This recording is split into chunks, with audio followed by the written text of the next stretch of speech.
সকাল সকাল চান ধান করে সবাই মিলে রেডি হয়ে বেরিয়ে পড়লাম, বারেঙ্গেলের উদ্দেশ্যে রওনা দিলাম সবাই মিলে।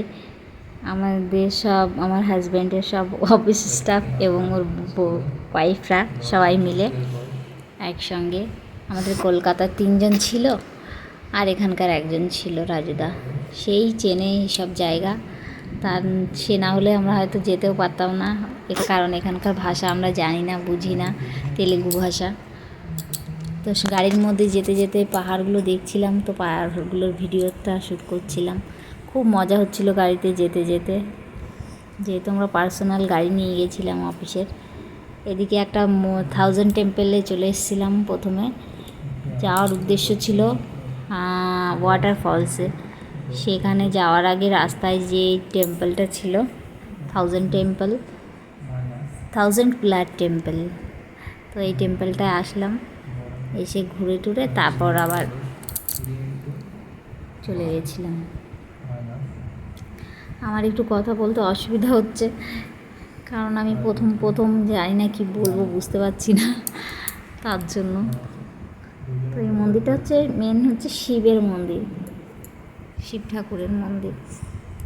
আর এখানে যে ভিতরে ক্যামেরা করতে দেয়নি বলে ভিতরে আর যাওয়া হয়নি ক্যামেরা নিয়ে, বাইরে। আর এই যে আমাদের রিয়াংশ বাবু, সব থেকে ছোট সদস্য আমাদের ঘুরতে যাওয়ার। তারপর আবার এখানে রাস্তার মাঝে আর একটা পার্ক ছিল বড় ভীষণ, ওই পার্কটায় গেলাম আমরা সবাই। তার মধ্যে আছে আমাদের আর একজন ছোট সদস্য, এই যে পুচকি, খুব বক বক করে আমাদের পুচকি। আবার উঠতে গিয়ে একটু স্লিপ খেয়ে পড়ে গেছিলো এখানে, এটা স্লিপ কাটছিল ভীষণ। তারপর পাপা এসে ওর মা হাত ধরে টেনে তুলে নিয়ে গেল। পার্কটা ভীষণ বড় ছিল, ভীষণই বড়। তো এটা সেকেন্দ্রাবাদ থেকে অনেকটাই দূরে আমাদের, যেহেতু ওদের পার্সোনাল কার ছিল বলে তার জন্য অসুবিধা হয়নি। কিন্তু আমরা যেখানে গিয়েছিলাম মেন উদ্দেশ্য ছিল ওয়াটারফলস, সেই বারাঙ্গেলে, কিন্তু সেটা আমাদের আর শ্যুট করা হয়নি, কারণ আমি এত ভালো ক্যামেরাম্যান, তো এত ভালো ভিডিও এডিটর করি, তো যার জন্য আমার ভিডিও করাই হয়নি। কি বলবো। তো রাস্তায় যেগুলো পেয়েছি, যেগুলো করেছিলাম ভিডিও, সেইগুলোই রাখা ছিল। অনেক দিন ধরে ভাবছিলাম যে ভিডিও এডিট করে ছাড়বো, তো জানতাম না কী করে এডিট করে, কী করে ভয়েস দেয়। তো ফাইনালি শিখেছি, যেটুকু যা তাই করে এখন চালাচ্ছি, জানি না কতদূর কী হবে। তো ওখানে একটা ঘোড়া দেখতে পাচ্ছ, ওখানে ঘোড়া বাঁধা ছিল, সবাই মিলে ঘোড়া দেখছিলাম। আর সামনে এই যে বড় একটা লেক ছিল, ওখানে আবার স্টিমার চলছিল, মানে যারা ঘুরতে যায় তারা স্টিমার চড়ে, যাদের ইচ্ছা হয় তাদের। আবার এই যে রিয়াংশের বাবা মা, রিয়াংশ, আর এই যে গৌরবদা কাকে ডাকছে, অতনুদাকে, পিয়াকে ডাকছে, আর আমার কর্তামশাইকে, এই যে পিয়া, ওই যে রিয়াংশের বাবা মা। আর এখানে আবার একটা রাজহাঁস দেখছিলাম। রাজহাঁসটা দেখে আমি আবার আমার হাজব্যান্ডকে বলছিলাম, আমার হাজব্যান্ডের খুব রাজহাঁস পোষার শখ, ও আবার নাকি রাজহাঁস পুষবে আর আমার ঘরে প্যাক করে ডাকবে, আমার পেছন ঘুরবে। আর সব থেকে হাসির কথা হলো, রাজহাঁসকে প্যাম্পার্স পরিয়ে রাখবে আমার হাজব্যান্ড বাড়িতে পুষে। পিয়া আবার রাজহাঁসটার কাছে যাচ্ছিল, আমি আবার ভিডিও ভয়েস দিতে আমার টুকটুকি আবার দেখো, ও কিছু বলতে চায়। আমার মেয়ে টুকটুকি হচ্ছে আমার সোনা মেয়ে, আর চুটকি মেয়ে। এই যে সব ফটোশ্যুট হচ্ছে, পার্কটায় ফটোশ্যুট হয় বাচ্চাদের না, শুধু বড়দেরও হয়, হচ্ছিল যথারীতি। আমরা যখন যাচ্ছিলাম তখন দেখছিলাম। এই যে ক্যামেরাম্যান দাঁড়িয়ে রয়েছে। কী হয়েছে মা, কী হয়েছে? হায়দ্রাবাদ আসার পরেই আমাদের প্রথম ঘুরতে যাওয়া, সবাই মিলে, সব অফিস স্টাফ এবং তার বউরা মিলে ঘুরতে যাওয়া। এদিকে আবার রিয়াংশ আর পুচকি দোলনাগুলোতে দোলনা না স্লিপগুলোতে উঠবে বলে যাচ্ছিল ওখানে। খুব মজা হচ্ছিল। এর আগে আমরা কেউ কাউকে চিনতামই না, এখানে এসে সবাই সবার বউকে চিনলাম, মানে সবাই সবার বহুদের সঙ্গে পরিচয় করানোর পর আমরা সবাই ছিলাম। তারপর কত সুন্দর বন্ধু হয়ে গেছিলো।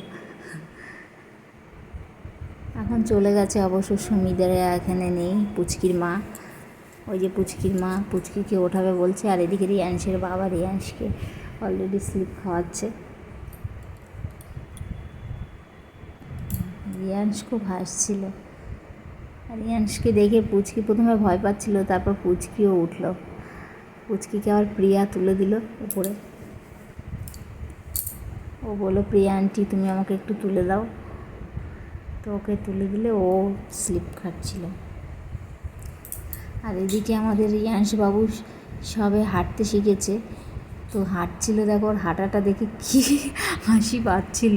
ওর বাবা আগে যাচ্ছে, ওর মা পেছন পেছন যাচ্ছে, ওকে ছেড়ে দিয়েছে তো ওরকম করে হাঁটছে।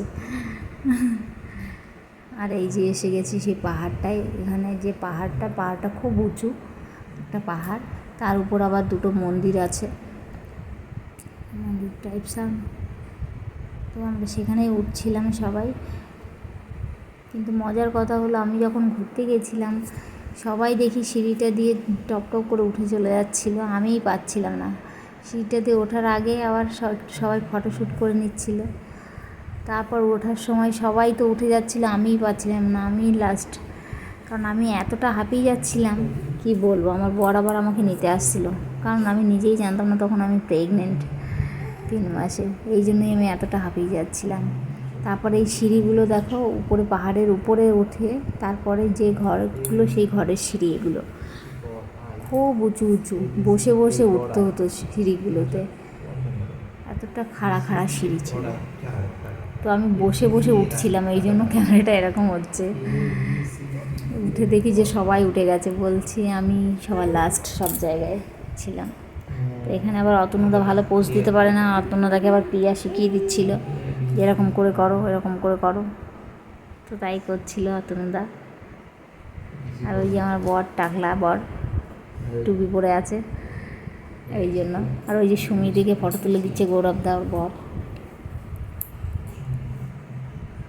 হ্যাঁ, প্রিয়া আবার পোজ দিয়ে দেখিয়ে দিচ্ছে যে এইভাবে তোলো, এরকম করে দাঁড়াও।